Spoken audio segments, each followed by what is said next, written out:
This is Catholic Daily Reflections for Saturday of the 34th week in Ordinary Time.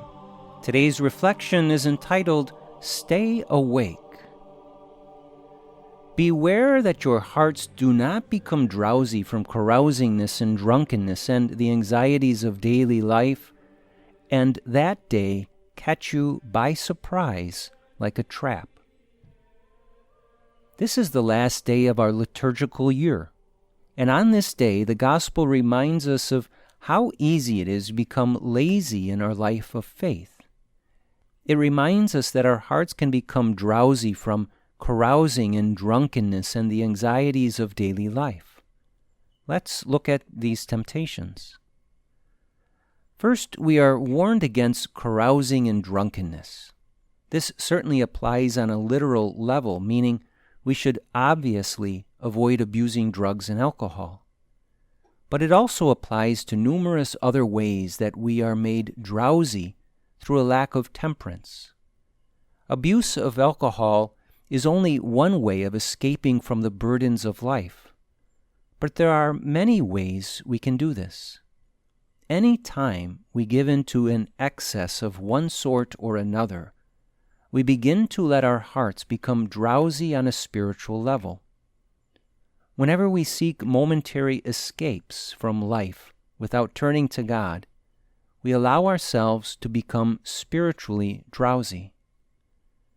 Second, this passage identifies the anxieties of daily life as a source of becoming drowsy. So often, we do face anxiety in life.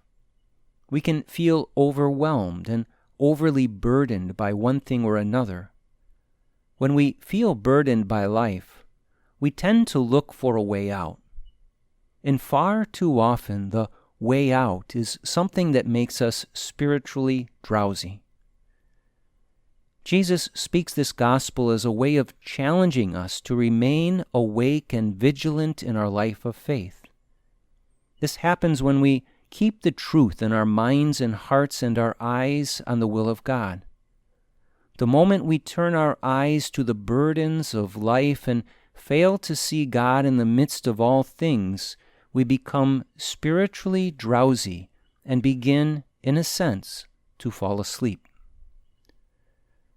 As the liturgical year comes to a close today, reflect upon the fact that God is calling you to become wide awake.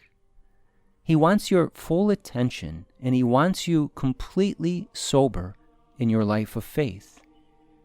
Put your eyes on Him and let Him keep you continually prepared for His imminent return. Let us pray. Lord, I do love You, and I desire to love You all the more. Help me to remain wide awake in my life of faith. Help me to keep my eyes on You through all things, so that I am always prepared for You when You come to me. Jesus, I trust in You.